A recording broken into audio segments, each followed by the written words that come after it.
talented or smart, and my...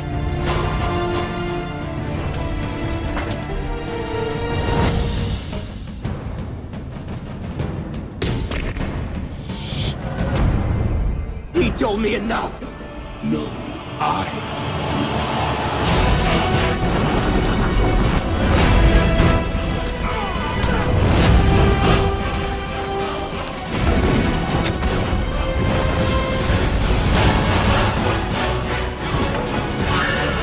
Here's Chuck.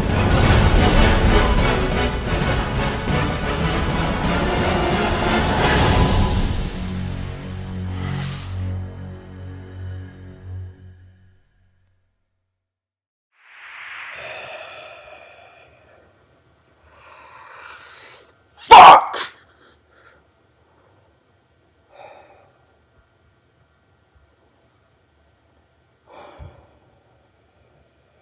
Fucking movie, man. This fucking movie. Hey everyone, it's Don G. Corleone here, and I'm here with a brand new rant. This rant is gonna be for A24's newest film. It's for a film from director Ari Aster, who has a mixed record when it comes to his stuff. It's for a film that stars a legendary actor, though, who won an Oscar for Joker, Joaquin Phoenix, which got me a little curious about it. Should have known better, though. This film is going to be for none other than last weekend's other new release, Beau is Afraid, directed by Ari Aster. It's a plus. Well, literally, this movie's about this mild-mannered but anxiety-ridden man who who, after the sudden death of his mother, goes to confront his darkest fears as he embarks on an epic odyssey back home.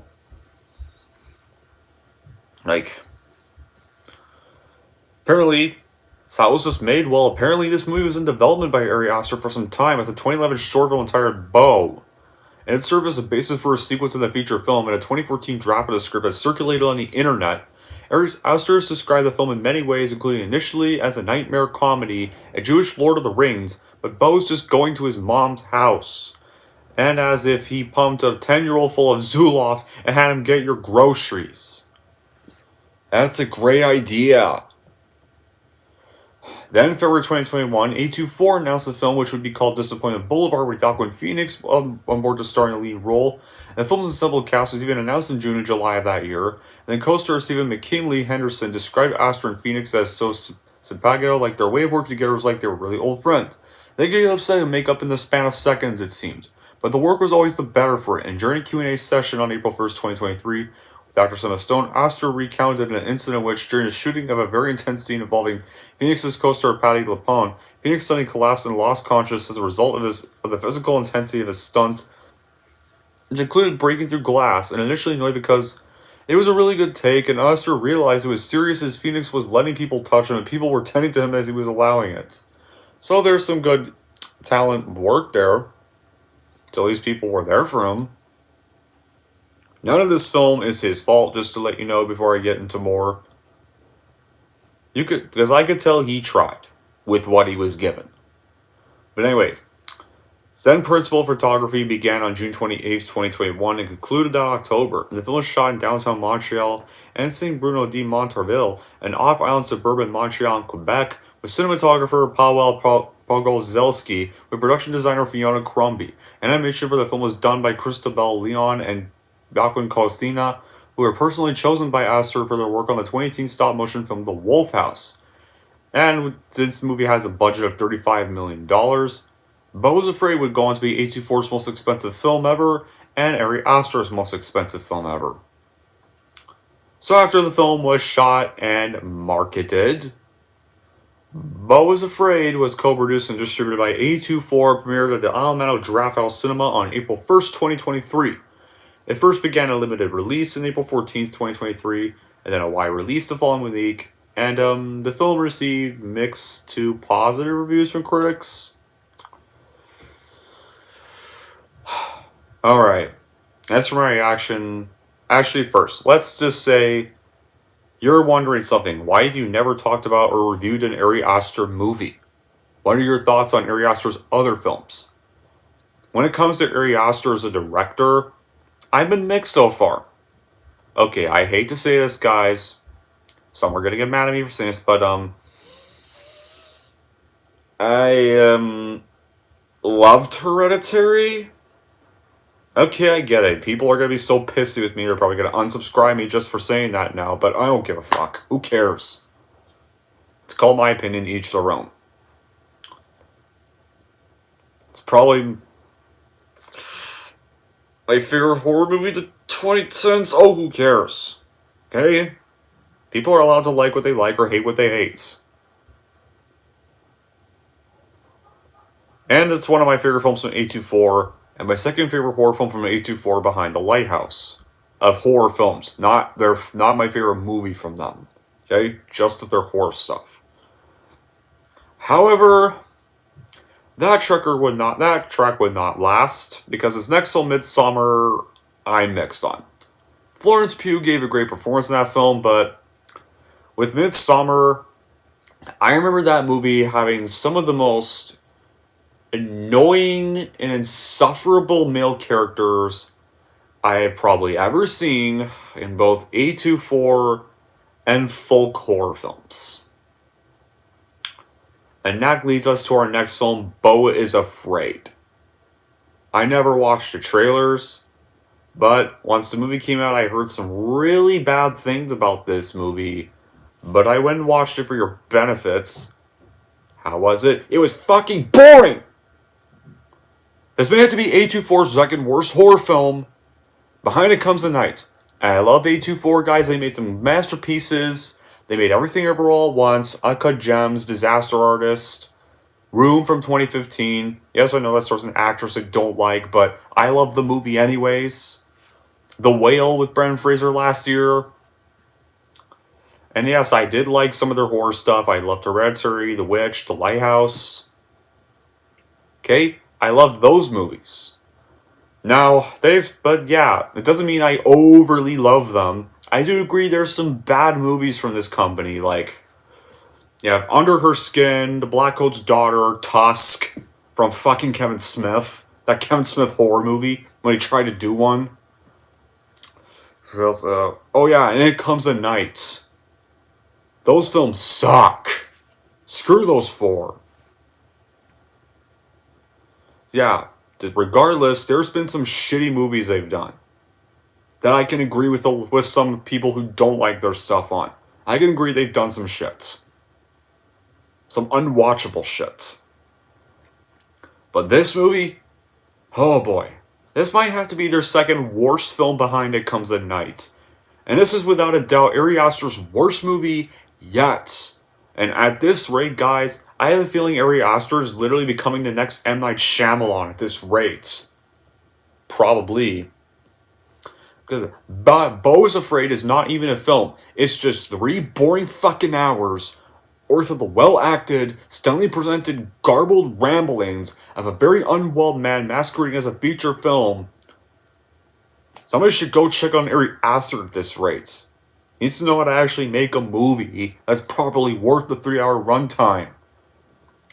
The plot, or if I can even call this a plot, starts out coherent and promising, and then abandons any attempt at logic, tone, pacing, or focus. What do we get instead? We get just dozens of plot and character threads that are introduced and either abandoned or sloppily concluded for shock value. Such as, like, we get to see some guy's naked dick, we get to see some guy's naked bare ass. I'll get to those in a little bit. A lot of Ari Aster films have a lot of naked bare asses we don't want to see, with little to no impact on character themes or events. And one consistent thread remains present throughout the runtime: mommy issues. And it's clear this project was Ari Aster vomiting his psychological maladies all over the page and just slapping it on the screen as a catharsis exercise. Like, this is a weird one. Joaquin Phoenix. I love Joaquin Phoenix, guys. He's done some good films. Walk the Line, Joker, Signs. Some good movies he's done. I mean, some good roles he's done. I think he was in Science. I don't know if I was mistaken, but the other two he definitely is in.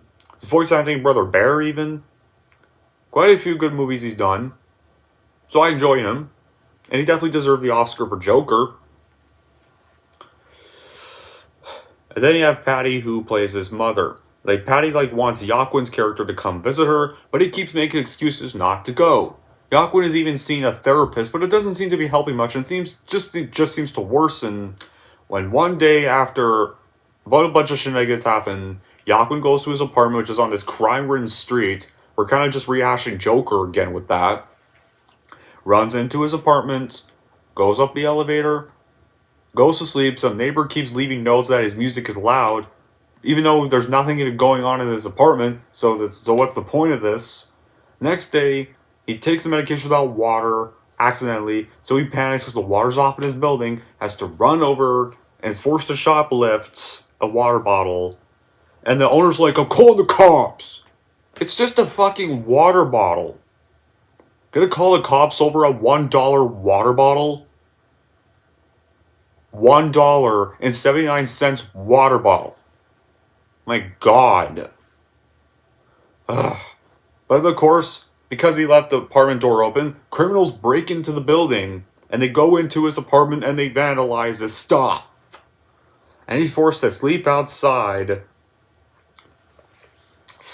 And then after that, he goes into his apartment. It's all wrecked stuff.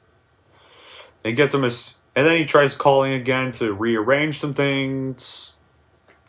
Then what happens? Well, I don't fucking remember because I don't even remember this whole fucking movie. Some UPS man gets his call and says he found the body at the very house his mom lives at, her headless body. And then he realizes that his mom died. And then he goes into the bathtub, but then another guy's still up on the ceiling. What's the guy doing on the ceiling? I don't know, because this movie doesn't make sense. The guy falls right into the bathtub because of a spider. Gets freaked out over a spider. Use one free hand and wipe it off. Oh my God.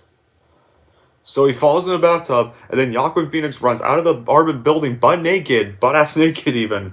Yeah, what's more even, not just that, you even get to see some other crazed drug-addicted old guy on the street butt-ass naked, and his dick hanging out. Yeah, that's comforting. I really want to see that. That's disgusting. I don't want to see that shit. Gross. Yeah, so he's running around the street, don't know what the fuck he wants to do, but this is where the car part happens. And once again, both old guy showing his dick to everybody in the audience in the theater who doesn't want to see it, runs up, starts stabbing Joaquin Phoenix's character numerous times, and then Joaquin Phoenix gets hit by a car. Yeah. And then we get to a doctor who's played by Nathan Lane. He feels bad it was his car doing the hitting, and since he's a doctor, he takes Joaquin Phoenix in and patches him up. Joaquin then gets news that Patty died in a horrible accident, and decides to try and get home in time for the funeral as he only has 2 days before they bury her. And on his way, on his way, Joaquin has some real trippy experiences, before that, Nathan Lane's character has this annoying daughter that has no purpose to be in the movie other than to be an annoying brat. Drugs Joaquin Phoenix with a cigarettes, takes him for a drive, a pointless, boring drive on drug trip, and then of course decides to frame his character for her suicide because she drinks a bunch of paint. So Nathan Lane's wife accuses him of the murder, sends this crazed guy living in the trailer near them after him, and so he escapes into the woods, where he meets a group in the woods that are putting on this play that mirrors Joaquin's life being chased by a psychotic war veteran. That's literally, the war veteran's actually the guy from the trailer I was talking about. With a bunch of guns, which was a nice concept. I don't know why I could have had just a whole movie about this crazed guy. I would have rather we just had a movie about that. Better than some boring-ass mommy issues film. And then runs into his grown-up girlfriend from when he was about 12 years old. Beau's Afraid starts off promising. You have a good energetic atmosphere, great direction, and a good performance on Joaquin Phoenix, but unfortunately, after the car incident, the movie just derails itself with nonsense. It feels like Ari Aster saw the film's Mother, which was also a piece of shit, and Silent Dog New York, which I did not see, decided to combine those films together, but with zero understanding in how somehow Mother got a pass, which it did not. At all. Doesn't understand why nobody liked Mother, nobody went and saw it, and it bombed. So I don't know what Ari Aster was thinking it was so successful. The first hour is decent though. They had a good dystopian mental illness anxiety with some that actually made the movie start off decent. Some clever comedy bits. But when we get into the second phase, when he runs off into the woods with the most boring ass play you'll ever see, that hogs up a good chunk of the film with some nice little claymation effects, but this play is just boring. Things just downward spiral into the disjointed plot problem that our people are talking about. Some good animated parts in here, but they just aren't that interesting, and I almost fell asleep in the theater watching this stuff. Like, it's just pretentiously basic. Then you get the last portion of the film, which is truly painful, which I'll get to later. And there are some ideas in this movie that absolutely hit home. An essential character like Beau's downright friend and psych is thought-provoking and forceful, but not overstated. The movie looks wonderful throughout and showcases phenomenal cinematography. There's also a fantastic black comedy element that wasn't really expecting, but both a small kind of laugh out loud type. Beau's Afraid can be tacked with amusing subletities that make you want to, might make some people want to rewatch the movie just to see what details they missed. But on the surface level, but if it's richer than Aster's previous two films, there may be much more to explore for some people who are fans of the artsy-fartsy stuff. What falls short for me isn't any one glaring detail. It gets to some of all the film's parts. It's rambling, full speed ahead journey of that lasting excruciating long 3 hours. Yeah, this movie's 3 fucking hours long and has no reason to be. Even 2 hours and 59 minutes. That's still 3 hours. What was the point of this 3-hour movie? Why did this need to be 3 hours? And people could say, you really didn't understand the movie then. No, I've liked a lot of 3-hour movies, guys. I like lots of 3-hour movies that actually have reasons to be long. This ride doesn't feel like an edge-of-your-seat thriller. It just feels like a highlight reel of Nightmares Lucy strung together, just frustrating, inarticulate, and logic restraint, and at a point feels like Ostrich is truly testing the audience limits of patience, and leading to the fact that they may well hang on until the end, because they won't care, they'll probably be all asleep.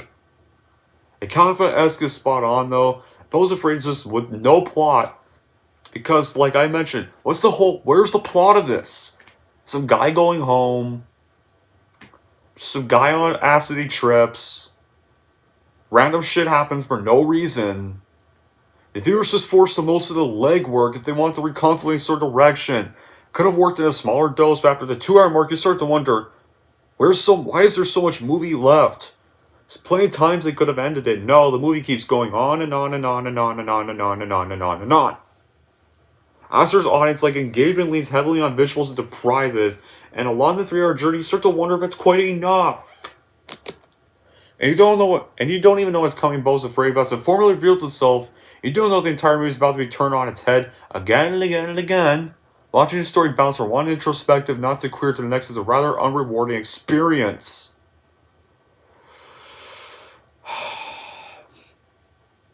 And yeah, if there's also another problem some A24 movies have, some horror movies anyways, literally in every one of their horror films, just everybody dies. Everyone just fucking dies at the end in every single one of their horror films. Same with Ari Aster's film.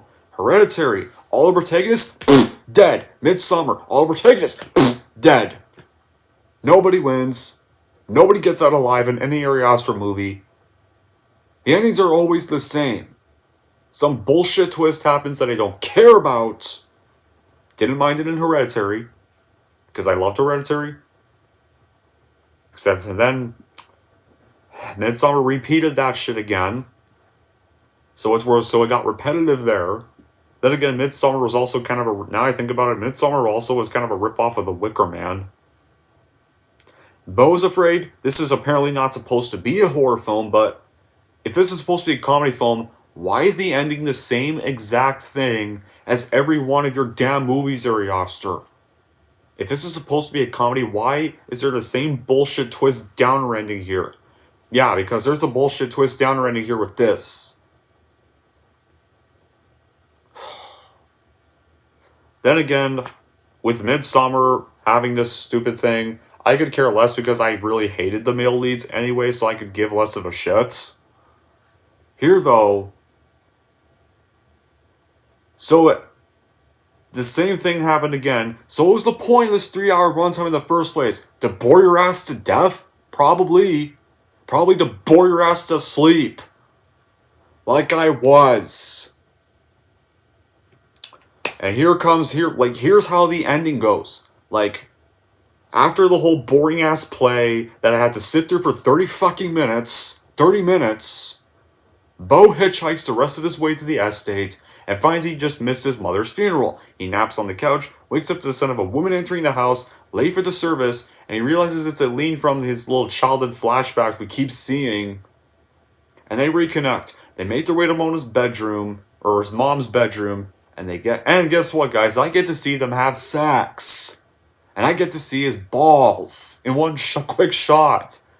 Having to see some old guy's dick. Now I have to see Joker's balls. No, I don't need to see Joker nude twice. But Beau is terrified that he's going to die the second he ejaculates. He's relieved when he survives, but guess what, guys? He didn't die because instead Eileen died mid-climax. Her body's all frozen stiff like... She doesn't even look dead. She's literally like... just frozen like a statue for some weird reason.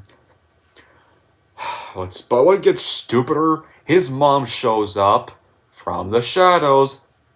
Apparently she was alive the whole time. So this whole movie's more pointless. And she was watching Beau the whole time. What's the point of this fucking movie if she's still alive? She shames Beau. It's revealed that his therapist works for her, sharing her sessions with her for years. Then he demands to know the truth about his father. She takes him to the attic, and guess what? Beau learns he not only has a secret twin brother, which we never knew about, his father is literally shaped like a fucking penis. A fucking dick and balls. Monster, like... And then Jeeves, and then the crazy neighbor with the guns that I wish the movie was about instead. Wish we saw a whole movie about this character more. That would have been worth the 3-hour runtime. It was just this guy going around shooting up shit. Kind of like a video game. And he kills the penis and balls. I mean the roaring, talking penis and balls. After further humiliation from his mother, Beau grows a spine and strangles her. Yeah. So the reveal that Joaquin's father was a dick and balls. Yeah, a giant dick and balls is his father. So Joker was born from a dick and balls. Surprised his dick and balls didn't just start peeing all over the whole audience, probably pissing all over the whole place. Smashing its ball sack all over the place, probably smashing its ball sack in the audience in 3D. Why didn't we just put the movie in 3D, just have its ball sack smash the audience faces? And it kills the shooter guy. I know, guys, I don't know the other characters' names. I'm not looking them up. So sadly this character died because he got killed by a scrotum. That apparently is roars. So wow. Oh my god.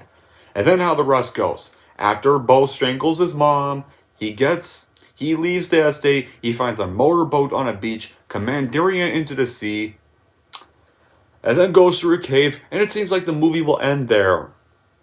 Why couldn't this movie end here? This would have been better. Okay, good. He kills mom, he escapes, finally this movie's fucking over, I can go home. No. Guess what? Is that the ending, guys? Nope.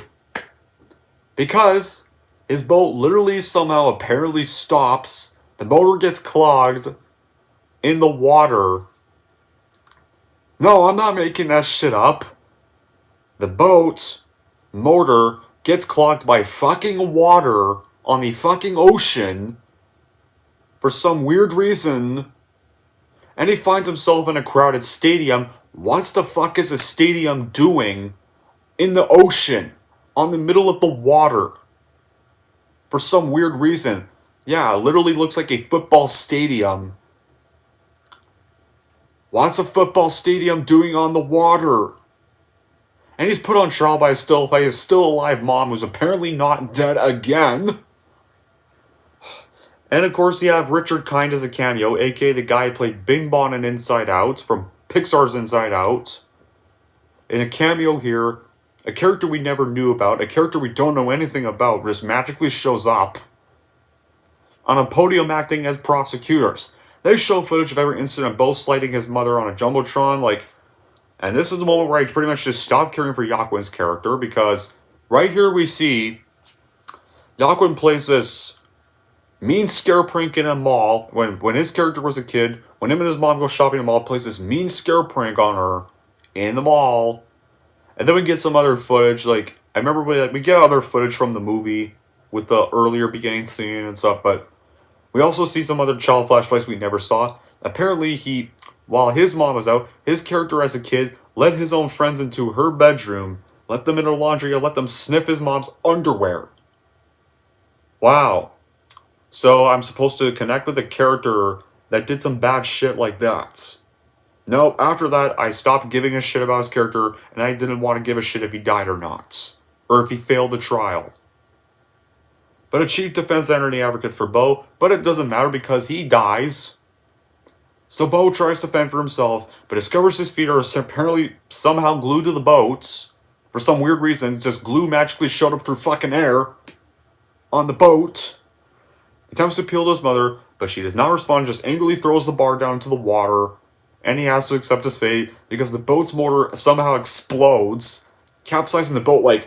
The boat goes yeah, it flips like a frisbee going onto the water, flips like a fucking ball. Hey, kitty. Sorry, guys. And it drowns Beau. We actually see the boat tumble. It's like the boat shaking its ass on the water. Because that's Beau drowning, but the boat literally looks like it's shaking its ass for 5 minutes. And then the credits silently roll, over the capsized boats. We kind of see people leaving. The crowd leaving the arena. And literally, that's how the credits roll. The credits roll over the sunken boats. Just like that.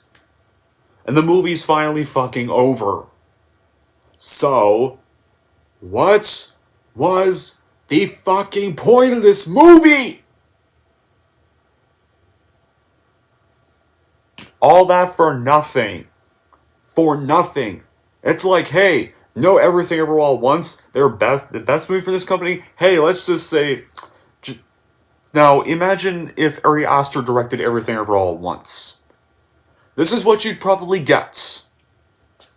This is pretty much how Midsommar ends for the male lead. And they copied the very same ending over and over and over again. Ari Aster just keeps copying the same bullshit twist, downer twist. Ari Aster needs to make one movie for once where a lead actually lives and succeeds. Because this is the same exact shit in every one of his movies, and I'm sick of it. It was fine for Hereditary, but that's your first feature. The rest of your movies, you could at least try to have a proper ending. Every A24 movie needs to have a proper ending. Horror movie needs to at least have a happy ending I wish for once. The only ones that really have any happy endings are Room from 2015 and Everything Everywhere Once. Those were the only ones that had any happy endings. Now that I think about it. And The Disaster Artist. The Disaster Artist 2 had a happy ending, at least. This film, though, is just pretentious, and thinks of it being comical most of the time during this 3-hour runtime that feels like you're watching this for 5 hours. There's no heart, no meaning. The movie makes you care about his character for the first half, and the second half you just don't give a fuck, and the ending even proves it.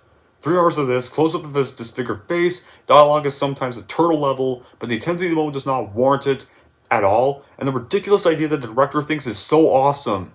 I'm going to try to mimic Stanley Kubrick, who was a better director. in some moments, but its execution is messy. People can say, there's a hidden meaning in this movie. Or do those people think I'm just stupid to grasp the concept of film?